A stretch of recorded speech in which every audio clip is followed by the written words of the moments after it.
이 영상에서는 유립스 2023에서 액셉된 The Impact of Positional Encoding on Length Generalization in Transformers라는 논문에 대하여서 리뷰를 해보도록 하겠습니다. 논문의 개략적인 정보입니다. 아밀 호사인이라는 사람이 1저자이고요. 2023년에 열리는 유립스에서 액셉이 되었습니다. 논문 URL 주소는 다음과 같고요. 검색 엔진에서 이 제목을 검색하시면 쉽게 찾으실 수 있을 겁니다. 이 연구의 모티베이션부터 이야기를 해보겠습니다. 여러 가지 자연언어 처리, NLP 분야에서 탁월한 성능을 보이는 거대 언어 모델들, LLM들의 주요 리미테이션들이 있습니다. 예를 들면은 컨텍스트 사이즈가 제한되어 있다는 것, 또 인터프레터빌리티 측면에서 푸어하다는 것, 컨트롤이 잘 안 된다는 것, 이 이슈는 세이프티와도 관련이 있지요. 그리고 도메인에 따라서 다운스트림 퍼포먼스가 베리언스가 크다는 것입니다. 이 외에도 다른 리미테이션들이 있겠지만 이 논문에서 주목한 것은 컨텍스트 사이즈가 제한되어 있다, 너무 짧다라는 점입니다. 특히 트랜스포머의 디코더 부분을 떼서 만든 디코더 온리 LLM들의 경우에는 제너레이션을 잘 할 수 있도록 만들어 주려면 롱텀 컨텍스트를 고려할 수 있도록 해주어야만 할 것입니다. 이를 위해서는 결국 트레이닝 타임에는 본 적 없는 인풋 랭스, 그러니까 unseen length를 다룰 수 있도록 만들어 줄 필요가 있을 것입니다.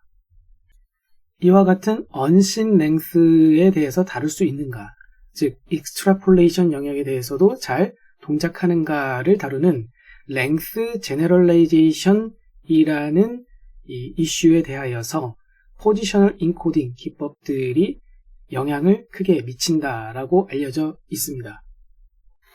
자, 그런데 디코더 온리 LLM은 왼쪽에서 오른쪽으로 쉬프트 되어 가면서 오토 리그레시브 방식으로 해서, 그러니까 causal attention masking을 통해서 제너레이션이 되도록 그렇게 동작을 하는데, 이에 대한 P 기법들의 영향이 과연 얼마나 유효한 걸까요?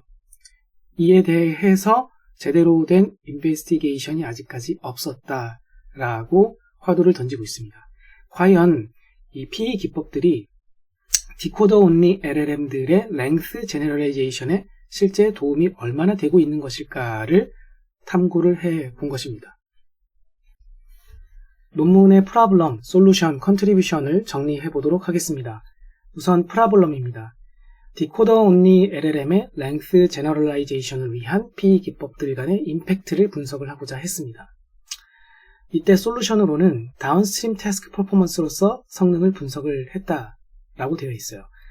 퍼플렉시티만으로 성능을 분석하는 것은 한계가 있다. 왜냐하면 낮은 퍼플렉시티가 필연적으로 높은 다운스트림 퍼포먼스를 의미하는 것은 아니기 때문이다 라는 것이고요. 또한 씬 랭스, 그러니까 학습 시점에 보여졌던 랭스를 의미하는 거예요. 씬 랭스와 언씬 랭스를 모두 포함해서 성능 분석을 하게 됩니다. 이때 조금 유념해서 봐야 될 점이 있다면, 동일한 데이터를 사용해서 프리트레이닝이 된 LLM들, 그러니까 동일한 데이터를 사용해서 프리트레이닝이 된 또 여러 가지 P 기법들을 서로 바꿔가면서 프리트레이닝이 된 LLM이 없기 때문에 어쩔 수 없이 타스크 데이터로 직접 트레이닝하고 테스트를 할 수밖에 없었다. 그렇게 기술을 하고 있고요. 여러 가지 P 기법들을 이제 비교를 하게 되는데, Absolute Positional Encoding 혹은 Embedding, 줄여서 AP와 RPE, 기존의 이런 기법들을 비교를 하는데, 이때 아예 포지셔널 인코딩을 하지 않는, 줄여서 NOPE, NOP이라는 다소 코믹한 이름을 지었어요. NOP과의 성능 비교도 함께 수행을 해서 아이러니하게도 NOP이 가장 높은 성능을 달성한다는 것을 보이게 됩니다. 그래서 컨트리뷰션을 보자면 디코더 온리 LLM에서는 다운스트림 퍼포먼스에 대해서 P 간의 임팩트를 제대로 분석한 건 최초였다. 그리고 의외로 NOP이 가장 높은 다운스트림 퍼포먼스를 보이는 것을 보여주게 됩니다. 또한 이와 연관되어 있다고 볼 수 있는 Chain of Thought, COT의 영향도 최초로 제대로 분석했다라고 주장을 하고 있습니다. 솔루션을 보도록 하겠습니다. 사실 이 논문에서는 결과적으로는 P2를 사용하지 않는 노브이 가장 높은 성능을 달성함을 찾아냈기 때문에 어쩌다 보니 노브를 제시한 논문이 되었다라고 볼 수가 있는데요. 결국은 이런 질문을 할 수가 있잖아요. 노브이 정말로 디코더 온리 LLM에서 포지션 정보를 담을 수 있는 게 맞아? 라는 질문을 할 수밖에 없습니다. 그래서 이에 대한 답변을 하고자 두 가지 방식으로 답을 제시하고 있고요. 예를 들어서 첫 번째 답변과 같은 경우에는 first 레이어가, 가장 아래쪽에 있는 레이어가 absolute 포지션 정보를 담을 수 있다라는 것을 증명을 통해서 보여주게 됩니다. 지금 화면에 보이는 것은 논문에서 그대로 발췌해온 theorem이 되겠고요. 이에 대한 증명 내용은 뒤편에, 논문 뒤편에 appendix로 나와 있어요. 바로 이게 그 내용이 되겠는데요. 화면 가운데를 가로지르는 점선을 기준으로 해서 왼쪽은 가정을 하는 겁니다. 파라미터들이 이런 값을 가지고 있다고 가정을 하는 거예요. 예를 들어 여기서 W들은 다 웨이트 매트릭스들을 의미하는데요. 지금 트랜스포머 구조를 사용을 하고 있기 때문에 그 안에 웨이트 매트릭스가 인코딩 할 때도 사용이 되고, 그리고 밸류에 대해서, 키에 대해서, 그리고 쿼리에 대해서도 필요하다는 것을 알고 계실 겁니다. 근데 지금과 같은 경우에는 밸류에 대한 웨이트 매트릭스인 WV가 이러한 모양이라고 가정을 하고 있고요. 여기만 1이고 나머지는 다 0인 거죠. WK는 맨 왼쪽 컬러만 1이고 나머지는 다 0인 것을 가정하고 있습니다. 또한 WE는 D by V 쉐입을 가지고 있다고 보면 되겠고요. 이때 각각의 보캐뷸러리들에 대한 D-디멘저널 레프레젠테이션을 갖고 있는 것이죠. 여기서 맨 앞에 들어올 토큰을 BOS 토큰이라고 가정을 해서, 그래서 이제 그 토큰에 해당되는 부분에서는 1값을 두 번째 디멘전에서도 갖도록 그렇게 만들어 놓았고, 나머지는 그렇지 않고요. 그리고 여기서 E라고 표기되어 있는 심볼들은 임의의 값을 의미한다고 보시면 되겠습니다. 그리고 WO는 결과를 만들어낼 때 사용이 되는 웨이트 매트릭스가 되겠고, 지금 여기서 WQ는 따로 가정을 하지 않고 있는데 그 이유는 WQ는 아무 값이나 가져도 상관이 없기 때문입니다. 지금 이 증명은 앞에서 보았던 이 내용, first layer가 absolute position 정보를 담는다라고 했지만 정확히 얘기하면 정보를 담을 수 있다를 보여주기 위함이에요. 즉, absolute position 정보를 담는 단 하나의 케이스를 일단 보여주는 거죠. 이를 통해서 담을 수 있다라는 것을 증명하는 것입니다. 자, 그럼 이 WE를 input X에 사용을 해서 각각의 그 데이터 인스턴스, 즉 시퀀스는 이런 모양을 가지고 있다고 가정하고 있어요. 1부터 T개까지의 토큰으로 이루어져 있고 맨 앞에 begin of sequence를 뜻하는 심볼이 하나 들어가 있고요. 이렇게 되면은 T 플러스 1개의 아이템을 가진 시퀀스라고 할 수가 있겠죠. 그래서 그런 모양을 가진 X들의 모음에 대하여서 그것을 WE랑 곱해주게 되기 때문에 결과적으로 얻는 것은 D by T 플러스 1 쉐입을 가진 매트릭스가 나오게 될 것이고, 그것을 H0라고 정의하고 있습니다. 결과적으로는 H0는 결국 X, 인풋 시퀀스 X를 인베딩한 레프레젠테이션으로 볼 수가 있겠고요. 이 H0를 사용을 해서 쿼리에 대한 값을 구하고 키에 대한 값을 구하고 있습니다. 이때 WQ랑 WK랑 곱을 해주고 있고요. 이때 각각의 이 심볼들이 가지는 쉐입을 이 윗부분에 파란색으로 써놨습니다. 예를 들어서 WK는 H by D 디멘전이 되겠고요. 그리고 HT의 0번째라고 되어 있는 것은 H0, 방금 봤던 이 매트릭스 상에서 T번째에 해당되는 놈 하나만 빼온 거기 때문에 D by 1을 가진, 즉 하나의 벡터라고 보시면 되겠죠.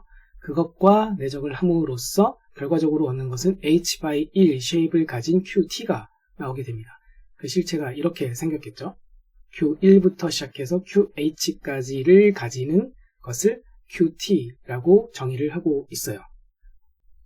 이와 비슷하게 이번에는 WK와 곱을 해서 KI를 구하고 있고요. 그렇게 되면은 지금 KI를 일반화시켜서 적어놨지만 K1은 다 1로 채워져 있을 거고 K2도 다 1로 채워져 있을 거고 모두가 다 KT까지 다 1로 채워져 있는 결과를 받게 될 겁니다. 그런 후에 계산된 QT와 KI들의 이 쌍들을 사용을 해가지고 알파, 즉 이제 스코어 값을 계산을 해내는 거죠. 어텐션 스코어 값을. 근데 지금 이렇게 다 똑같이 1 값으로 다 채워진 형태로 얻어놨기 때문에 결과적으로는 다 동일한 값을 가지게 돼요. 결국 이런 값이 되겠죠. Q1부터 QH까지 다 더한 거를 똑같이 다 가지게 되는. 그래서 T/1 쉐입으로 얻어내게 되지만 결과적으로는 각 값이 다 동일한 그런 형태가 될 겁니다. 그리고 이에 대하여서 소프트맥스를 적용하게 되면 결과적으로는 T분의 1이라는 확률값을 가진 유니폼한 디스트리뷰션의 형태가 될 겁니다. 자, 여기서 T에 해당되는 부분을 노란색으로 제가 음영을 해 놓은 이유는 지금 이 전개를 하고 있는 이유가 Absolute Position Information이 전달될 수 있다라는 것을 보이기 위함이었죠. 그렇다면 Absolute Position 값이 구체적으로 이 상황에서는 뭐입니까? 바로 T 값 아닐까요? T 번째. 그것이 Absolute Position이잖아요. 그래서 T 값이 전달되는 것을 보이면 되는 거죠. 사실 여기서는 T라는 값을 명시적으로 가진 적이 없습니다. 왼쪽 상태를 보시면. 그럼에도 불구하고 Q, K 값 얻어내고 어텐션 스코어 값을 얻어내고 하는 과정에서 보시다시피 T분의 1이라는 값을 가진 디스트리뷰션이 만들어지고 있는 거예요. 그리고 이것을 사용을 해가지고 결과적으로는 아웃풋을 만들어내기까지 과정을 쭉 보시면, 쭉 따라가 보시면, 그러면 세 번째 위치에 T분의 1이라는 값이 들어가는 것을 확인할 수가 있습니다. 참고로 한 가지 더 말씀을 드리면 이 WE가 지금 세 번째 로우가 다 0이었습니다. 이렇게 만들어둔 이유가 무엇이냐면 원래 이 첫 번째 답변에서 하고자 하는 그 얘기가 가장 아래쪽에 있는 First Layer에서는 Absolute Position 정보를 담을 수 있다. 그거를 위쪽으로 전달해 줄 수 있다 라는 이야기를 하려고 하는 거거든요. 그러면 그 위에 있는 Second Layer, Third Layer들이 있을 거잖아요. 그리고 그쪽 레이어들에서도 비슷한 방식으로, 이와 비슷한 방식으로 동작하는 거를 뒤에서 증명을 하게 되는데, 그때 이 세 번째 로우에 해당되는 포지션 인포메이션을 담아서 전달되어져 왔다라는 것을 가정하려고 하는 거거든요.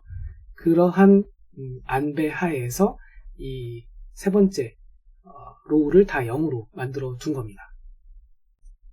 자, 그럼 이어서 두 번째 답변을 보도록 하겠습니다. 똑같은 질문에 대해서 아까 말씀드린 대로 동일한 질문에 대해서 두 가지로 답변을 나눠서 한다고 그랬죠. 자, 이제 두 번째 답변은 뭐냐면 First Layer에서 Absolute Position 정보를 잘 전달해 주었다는 가정하에 그 위에 쌓여 있는 Subsequent Layer들은 Relative Positional Information을 담을 수 있다라는 것을 증명을 하게 됩니다. 그래서 이 theorem에서도 잘 보시면 can이 들어가 있거든요. can implement. 앞에서도 잘 보시면 can recover 라고 되어 있죠. 할 수 있다. 담을 수 있다. 담게 되는 단 한 가지의 경우만 이제 보여줌으로써 증명을 하게 되는 것이죠. 자, 지금 보고 계신 이 수식들도 왼쪽에 있는 점선을 기준으로 왼쪽에 있는 게 일단 가정을 하는 거예요. 파라미터가 이렇게 생겼다라고. 그리고 오른쪽과 같이 전개를 해나가는 과정을 통해서 Relative Positional Information이 만들어질 수 있음을 보여주게 됩니다.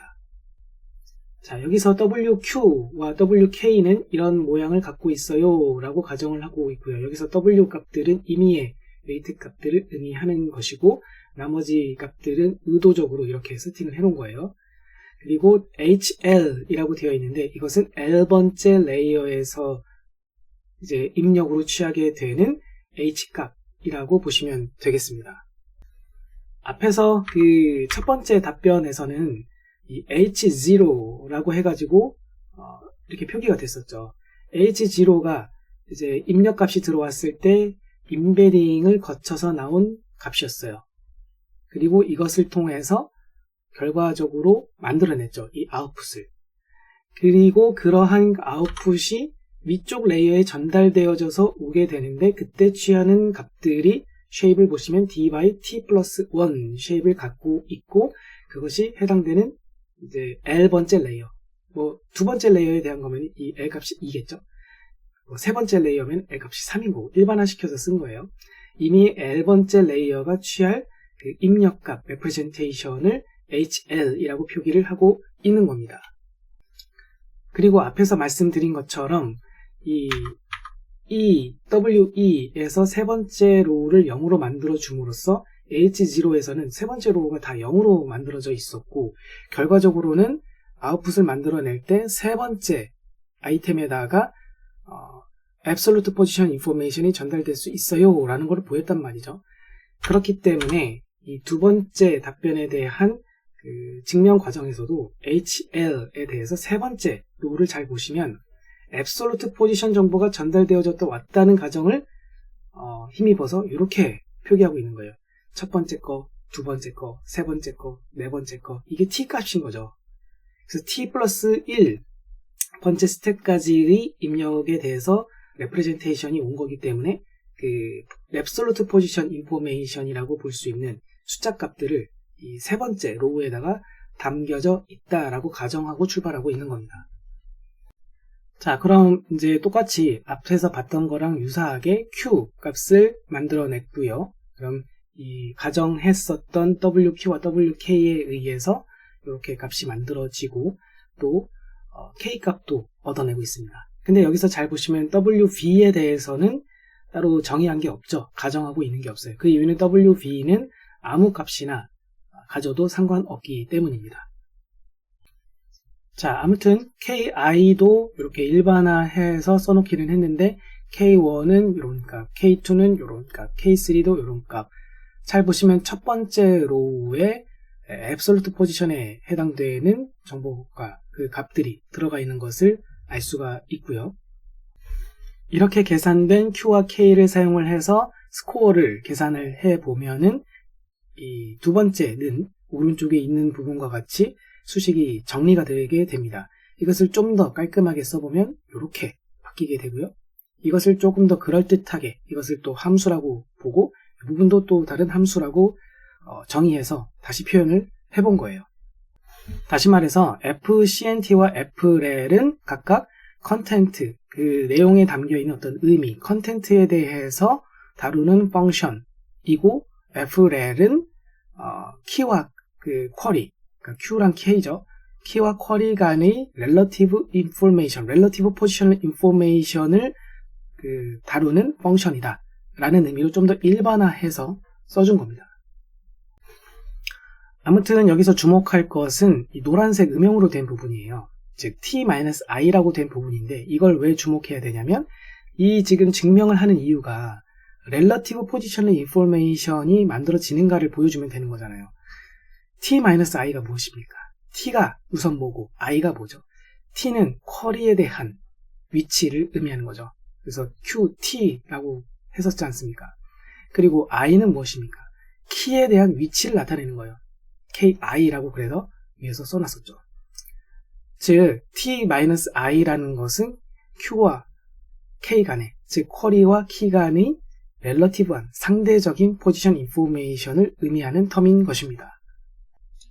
이로써 이 NOP가 디코더 온리 LLM에서 포지셔널 인포메이션을 담을 수 있는가에 대한 질문을 두 가지로 답을 해주고 있는 거죠. 우선 first layer가 absolute positional information을 담을 수 있고, 그리고 그 위에 있는 레이어들은 relative positional information을 담을 수 있다라는 것을 이 수식 전개를 통해서 증명을 했습니다.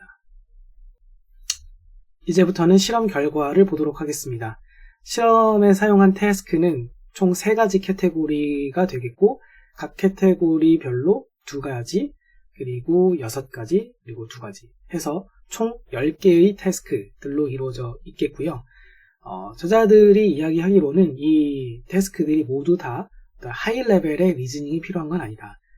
펀더먼털한 레벨의 리즈닝을 다루는 태스크들이다. 그러니까 태스크가 어렵지는 않은 아주 쉬운 레벨의 태스크들이라고 생각한다 라고 이야기하고 있습니다.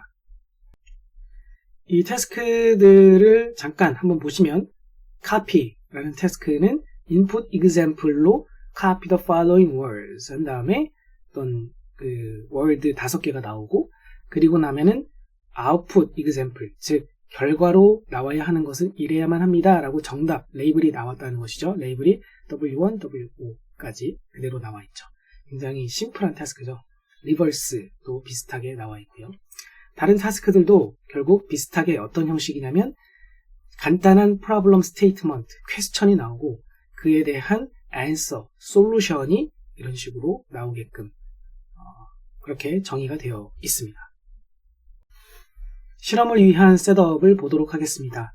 실험에 쓸 example들은 트레이닝 할 때 보여졌었던 길이에 대한 example들과 unseen length를 가진 example들을 모두 포함하게 됩니다. 이때 임의의 input length threshold를 일단 L이라는 그 심볼을 통해서 정의하고요. 그리고 seen length는 1부터 L 사이에서의 uniform distribution 하에서 뽑아가지고 그것을 학습에만 사용을 하고, 그리고 1부터 EL 사이에서의 uniform distribution 하에서 샘플링을 해서 그것은 테스트에 사용을 했다라고 되어 있습니다. 결과적으로는 이 테스트 할 때에는 seen length도 있을 거고 unseen length를 가진 example들도 보여지게 될 겁니다. 성능 체크를 위한 매트릭으로는 exact matching 기준으로 accuracy를 사용을 했다고 하고요. 실험에 사용한 모델은 아주 컨벤셔널한 디코더 온리 트랜스포머, 사이즈는 베이스 사이즈, 대략 107M개의 트레이너블 파라미터를 가진 모델을 사용을 했다고 적혀 있습니다. 그리고 실험의 대상이 된 PE 기법들은 AP, 알리바이, 로터리, 렐러티브 바이어스, 이건 T5 것이고요. 그리고 마지막으로 아예 PE를 사용하지 않는 높까지 해서 총 5가지의 PE 기법을 비교를 하게 됩니다. 모델을 학습을 할 때에는 from scratch 트레이닝을 했다라고 기술이 되어 있어요. 앞에 초반부에 말씀드린 것처럼 여러 가지 PE 기법들을 서로 바꿔가면서 동일한 데이터에 대해서 프리트레이닝이 완료된 LLM들이 공개된 게 없기 때문에 어쩔 수 없이 저자들은 컨벤셔널한 디코더 온리 트랜스포머를 직접 만들어서 그것을 타스크 데이터를 가지고 처음부터 트레이닝을 해서 성능을 비교했다라고 되어 있습니다. 첫 번째 실험 결과입니다. 오버롤 퍼포먼스를 여기서는 MRR, Mean Reciprocal Rank라는 것을 통해서 보여주고 있고요. 첫 번째 그림 피겨 1을 보시면 맨 위에 있는 게 높이고요. 그 다음이 T5 거, 그 다음이 알리바이, 로터리, 그리고 AP 순으로 나와 있습니다. 이 막대가 오른쪽으로 더 길수록 이 MRR 값이 더 높다는 것을 의미하고 더 높은 값은 더 좋은 성능이라는 것을 의미합니다.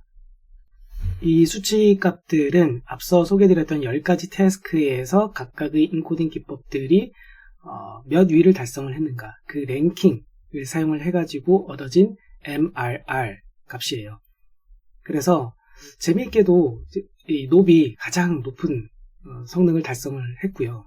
그리고 T5와 알리바이가 비슷하게 근소한 차이로 2, 3위를 달리고 있습니다. 재미있는 점은 이 높은 사실 포지셔널 인코딩을 아예 안 한다는 것이기 때문에 다른 기법들에 비해서 추가적인 어떤 계산량이 필요가 없어요. 그럼에도 불구하고 속도도 더 빠른데 성능도 더 높게 나와 버린 것이죠. 오른쪽 그림에서는 이 왼쪽 그림을 이제 그 타스크 카테고리별로 나눠서 보여주고 있어요. 프리미티브 타스크에서는 높이 가장 높았고, 매스메티컬 리즈닝에서도 근소한 차이기는 하지만 높이 가장 높았고, 클래시컬 랭스, 그러니까 이 앞에 타스크로 가보면은 클래시컬 랭스 제너럴라이제이션 데이터셋이라고 되어 있는 이 두 개에 대해서는 T5가 제일 높았다. 그리고 그 다음으로 높이 2위를 달리고 있습니다. 이 결과만 놓고 봤을 때에는 높이 일단 압도적인 1위는 맞고요. 그리고 이 높과 그래도 해볼 만하다, 뭔가 경쟁 상대라고 할 만하다 라고 볼 수 있는 것은 T5 정도가 될 것 같습니다. 두 번째 실험 결과입니다. 이 실험 결과에서는 이 extrapolation 구간에서 얼마나 그 성능 격차가 두드러지는지를 보여주기 위함이에요. 그래서 6가지 태스크들에 대한 결과를 따로따로 보여주고 있는데요. 왼쪽 2개, 가운데 2개, 맨 오른쪽 두 개가 각각 Primitive Mathematical Algorithm 그리고 Classical Dataset에 해당이 되는 것들입니다. 여기서의 이 세로축은 Accuracy를 의미한다고 보시면 되겠고요. 이 가로축에서 의미하는 것은 Problem Length, 그러니까 Input Length를 의미하는 거예요.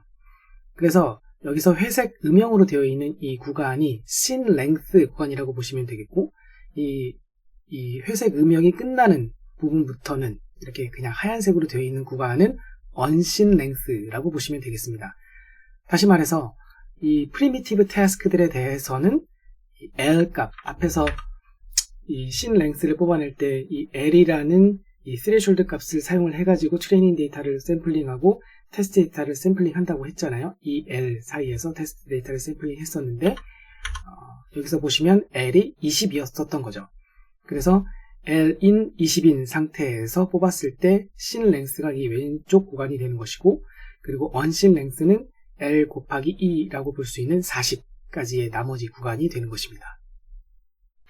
자, 아무튼 이 실험 결과에서 주목을 해야 되는 것은 뭐냐면 이 높이 가장 높은 성능을 쭉 달성을 하고 있다는 것인데, 단순히 그냥 높은 성능을 달성하고 있는 것이 아니라 이 Sin Length 구간에서는 높과 다른 P 간의 격차가 별로 두드러지지 않다가 Unseen Length로 넘어오면서, 그러니까 Extrapolation에 해당되는 구간으로 넘어오면서 다른 P들은 성능이 주저앉았다는 거예요. 반면에 높은 비교적 더 오랜 기간 높은 성능을 더 유지를 하고 있는 것을 알 수가 있었다는 것이죠. 이제 세 번째 실험에 대한 내용을 보겠습니다. 세 번째 실험은 어떤 성능에 대한 이야기는 아니고요. 높과 다른 P 기법들 간의 어텐션 패턴이 얼마나 비슷한지 혹은 다른지를 시각화해서 보여주는 내용입니다. 이를 위해서 여러 랭스를 가진 이그젬플들을 충분히 샘플링을 한 후에 각 이그젬플을 모델 A와 B에 입력을 했다라고 되어 있어요. 여기서 말하는 모델 A와 B는 제가 임의로 그렇게 써봤는데, 서로 다른 P 기법을 사용해서 학습된 모델을 각각 모델 A랑 B라고 지칭을 해보았습니다. 사실 모델 구조는 똑같은 거예요. 그런데 P 기법을 서로 다른 걸 썼다는 의미로 구분해서 모델 A, 모델 B라고 부르도록 하겠습니다.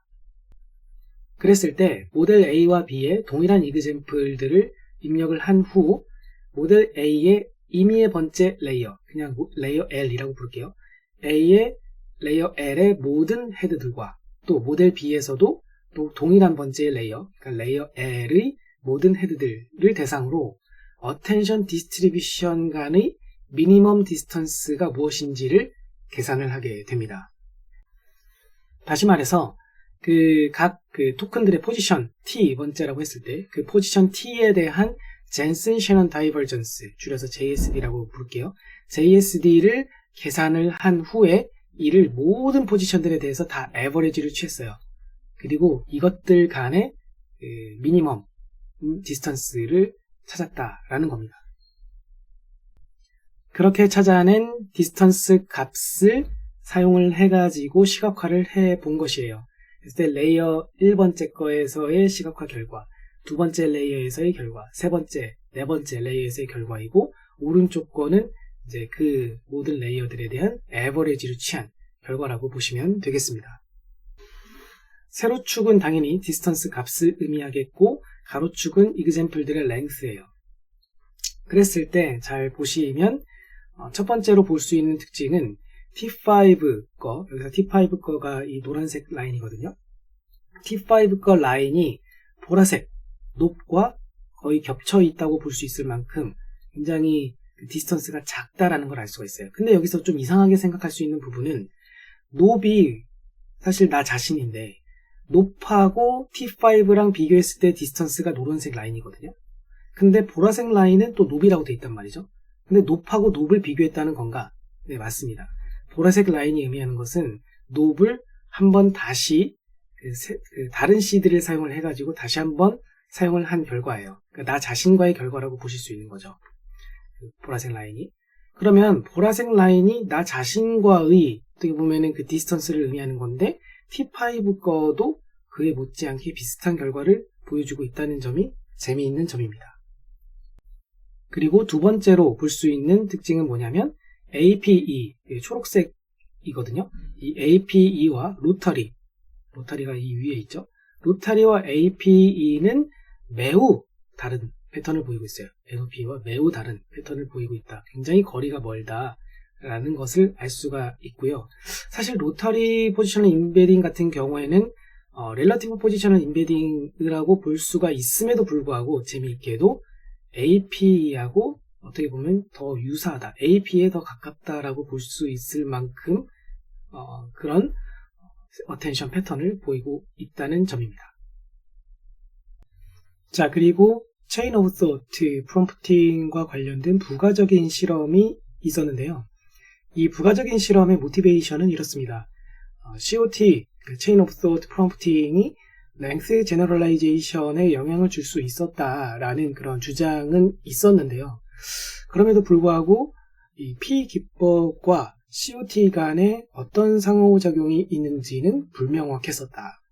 그렇기 때문에 이 COT 디자인이 타스크 퍼포먼스에 확실하게 큰 영향을 미치기는 하는데 과연 이 P 기법상으로 보았을 때 서로 다른 P 기법을 사용을 했을 때 COT에 과연 어떤 부위에 더욱 많은 관심을 가지는지를 분석을 해볼 필요가 있다라는 것이 이 부가적인 실험의 모티베이션입니다. 화면 오른쪽에 보이는 그림과 같이 체인 오브 토트가 ICOVR 순서대로 Input, Computation, Output, Variable Update, 그리고 Remaining Input 이라고 정의가 되어 있고요.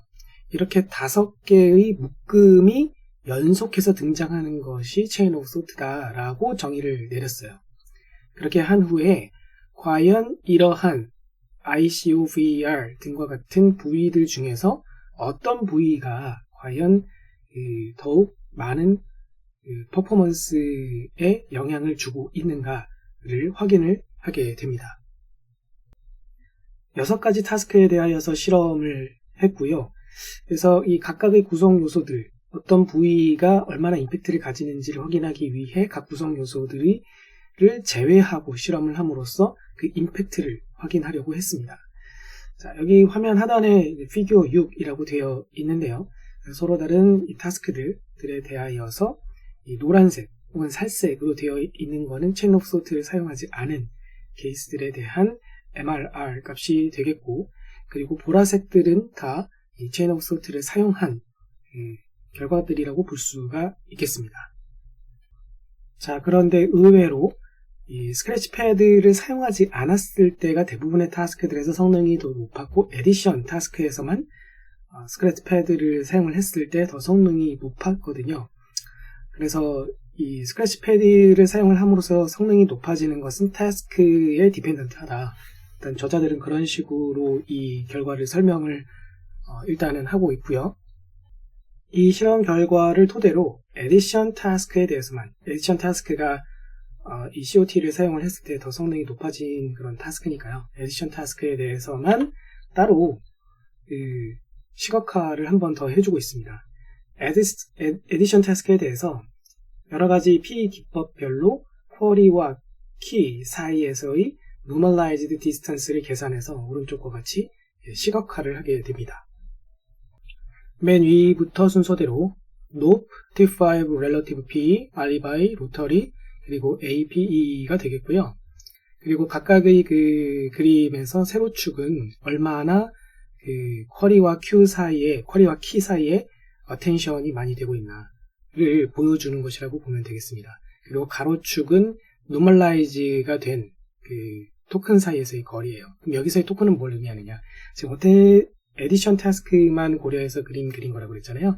그래서 에디션 타스크에 대하여서 결과물로 생성된 아웃풋 시퀀스들에 포함된 각각의 토큰들에 대하여서 그 거리 값을 토큰 사이 포지션 차이를 얘기하는 거죠. 그것을 0에서 1 사이로 다 노멀라이제이션을 시켜준 거예요. 그리고 쿼리와 키 사이에서의 어텐션이 얼마나 되는지를 디스트리뷰션으로 그림을 보여주고 있는 겁니다. 자, 그렇다면 이 가로축 기준으로 봤을 때 왼쪽 0에 가까운 부분이 이렇게 크게 막대 그래프가 높게 되어 있다는 것은 가까운 거리에 대한 디펜던시가 크다. 가까운 거리에 대한 어텐션 바이어스가 좀 더 많이 있다. 그렇게 이야기할 수가 있죠. 알리바이가 좀 그런 경향이 많이 보이는 셈이고요. 그리고 멀리 있는 일쪽에 가까운 곳에 어텐션 스코어가 제법 있다. 그럼 먼 거리를 또 어텐션을 제법 하고 있다. 그렇게 볼 수가 있습니다. 그랬을 때 높과 T5는 재미있게도 서로 유사한 그런 패턴을 보이는 것을 알 수가 있고요. 그리고 로터리와 AP는 서로 간에 유사한 그런 패턴을 보이는 것을 확인을 할 수가 있습니다. 고찰입니다. 일단 이 논문 자체는 매우 흥미롭습니다. 로터리 포지셔널 인베딩의 결과가 일단 의외라는 것도 주목할 부분이고, T5가 그 높과 유사한 패턴을 보였는데 그 부분에 대해서도 어쩌면 이렇게 해석을 해볼 수 있지 않을까 싶어요. T5의 렐러티브 P는 각 렐러티브 포지션에 대한 바이어스를 주는 기법인데 다른 그 포지셔널 인베딩 기법에 비해서 상대적으로 인덕티브 바이어스가 적다라고 볼 수 있는 게 아닌가. 그래서 높과 유사한 패턴을 그나마 보인 것이지 않을까라는 생각을 해볼 수 있을 것 같은데요. 사실 이에 대해서는 논문 저자들도 명확한 해석을 제공하고 있지는 않습니다. 그리고 논문 저자들도 그 리미테이션으로 인정하고 있는 부분인데 이 논문에서는 굉장히 그 제한된 환경 하에서만 실험을 했거든요. 그 인풋 랭스도 굉장히 조그맣게 해서 실험을 했었죠. 그래서 스케일 업을 해보면 의외로 다른 실험 결과가 나올 수도 있습니다. 또한 타스크 자체도 좀 단순한 리즈닝 타스크 위주로만 실험을 했죠. 복잡한 타스크에 적용하면 결과가 또 다르게 나올지도 모릅니다. 마지막으로 디코더 온리 LLM에 대해서 포커싱을 했어요. 이 논문에서는. 디코더 온리 LLM에서는 높이 압도적인 결과를 내었으나 인코더를 포함한 LLM들에서는 과연 어떨 것인가. 일단은 높은 인코더를 포함한 LLM에서는 그다지 좋은 결과를 보이지는 않을 것으로 생각이 되어요. 하지만 이것을 만약에 마스크드 랭귀지 모델링에 적합한 방식으로 새롭게 베리언트를 만들어낼 수만 있다면 또 어떤 결과가 나오게 될지를 생각해보면 재미있는 내용이 될 것 같습니다.